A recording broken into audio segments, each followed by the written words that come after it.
காபத்துல்லாவை பார்க்க முடியவில்லை என்கின்ற அளவுக்கு நபிகளார் தன்னுடைய சொந்த நாட்டை விட்டு தூர வைக்கப்பட்டார்கள்.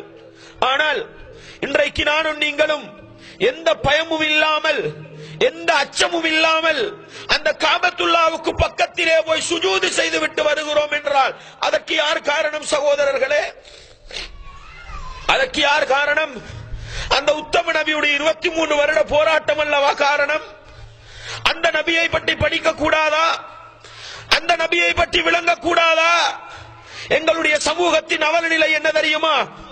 அந்த உத்தம நபியை எங்கோ விட்டுவிட்டு விளையாட்டு வீரர்களையும் பட நடிகர்களையும் கதாநாயகர்களையும் தங்களுடைய முன்மாதிரிகளாக எடுத்துக்கொண்டு நபிகளாரை போன்று நான் தாடி வைக்க மாட்டேன், ஒரு யூதனை போன்று, ஒரு நசாராவை போன்று, ஒரு பட நடிகனை போன்று நான் தாடி வைப்பேன் என்று தயாராகிற சமூகத்தை பார்க்கிறோம். அன்பார்ந்த தாய்மார்களே, சகோதரிகளே, நபிகளார் ஒரு ஆடை கலாச்சாரத்தை காட்டிக் கொடுத்தார்கள். இன்றைய பெண்மணிகளின் நிலை என்ன? இன்றைய பெண்மணிகளின் நிலை என்ன? படத்திலே ஒரு பட நடிகை உடுத்த ஆடை என்னுடைய பெருநாளைக்கான ஆடையாக மாற வேண்டும் என்று நான் உங்களை நோக்கி கேட்கிறேன். எத்தனை பெண்மணிகள் படத்திலும் நாடகத்திலும் வந்த ஆடைகள் தான், கிட்டுணிகள் தான் எங்களுக்கு வாங்கப்பட வேண்டும் என்று இன்றைக்கும் துடிக்கிற பெண்மணிகள் எத்தனை பேர்? அல்லாஹ்வுடைய தூதரை பற்றி படித்தோமா? அல்லாஹ்வுடைய தூதரின் இரக்கத்தை பற்றி படித்தோமா? ஆனால் எங்கள் எல்லோருக்கும் விருப்பமானது யார் என்று கேட்டால் ஒரு பட நடிகனை சொல்ல போகிறோம், அல்லது ஒரு பட நடிகையை, விபச்சாரியை சொல்ல போகிறோம். அல்லாஹு அக்பர்.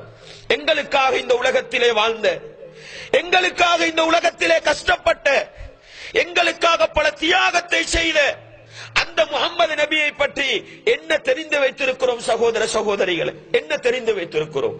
நான் சொல்வதற்கு முன்னால் கொஞ்சம் உள்ளத்தில் கை வைத்து கேட்டு பாருங்கள். வமா அர்சல்னாக இல்லா ரஹ்மத்தல் லில் ஆலமீன்.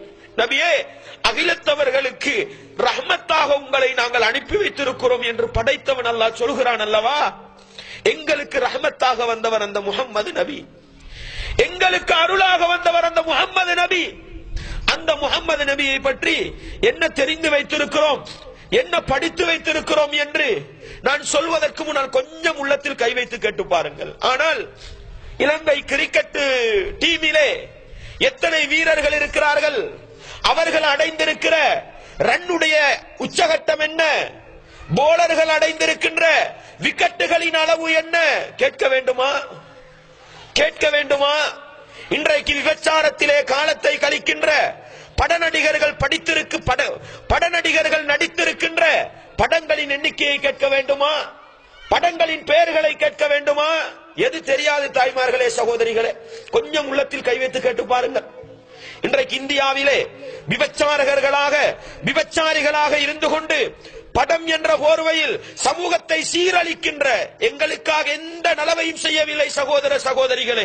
ஒன்றை செய்தார்கள், என்ன தெரியுமா? இஸ்லாமிய உம்மத்தின் குடும்ப கட்டமைப்பை சீரழித்தார்கள்.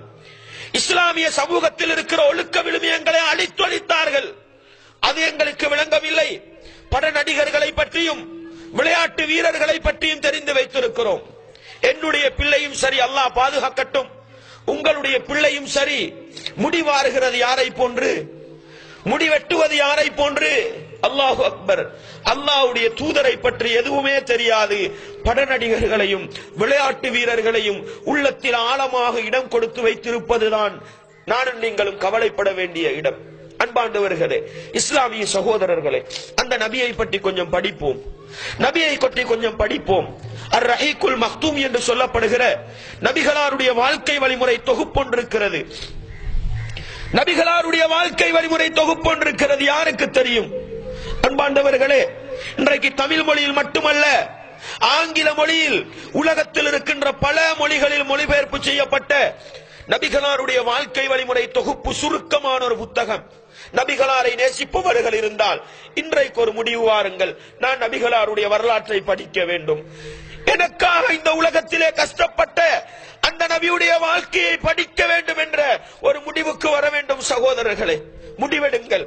இன்றிலிருந்து நீங்கள் உங்களுக்கு சல்லி சேர்க்க முடியாதா? ஒரு உண்டியலை போடுங்கள், நான் ஒரு ரஹீக்குல் மக்தூம் வாங்க வேண்டும், நபிகளாருடைய வரலாற்றை படிக்க வேண்டும். அல்லாஹ்வுக்காக சொல்கிறேன் சகோதரர்களே, அந்த உத்தம நபிக்கு நாங்கள் செய்கிற ஒரு சேவை, அந்த நபிகளாருடைய வாழ்க்கையாவது படிப்போம் என்பதுதான். வேற என்னதான் எங்களால் செய்ய முடியும்? எனவே அந்த நபி சுருக்கமாக சொல்வதானால் எங்களுக்கு உண்மையிலே ரஹ்மத்தாக வாழ்ந்தார்கள். அல்லாஹ் ஒரு சில செய்திகளை சொல்கிறான் சகோதரர்களே. எந்த அளவுக்கு சொல்கிறான் தெரியுமா? முஹம்மது நபி அவர்கள் மக்களை இஸ்லாத்துக்கு அழைப்பார்கள், காபிர்களை இஸ்லாத்துக்கு அழைப்பார்கள். காபிர்கள் மறுக்கிற பொழுது நபி அவர்கள் பல கட்டங்களில் யோசித்தது என்ன தெரியுமா? தன்னை மாய்த்துக் கொள்ள வேண்டும் என்று யோசித்தார்கள், தன்னை அழித்துக் கொள்ள வேண்டும் என்று யோசித்தார்கள். அந்த அளவுக்கு கவலைப்பட்டார்கள். அல்லாஹ் அல் குர்ஆனிலே 3 இடங்களில் அந்த செய்தி எங்களுக்கு அல்லாஹ் சொல்லி காட்டுகிறான். எப்படி சொல்கிறான் தெரியுமா?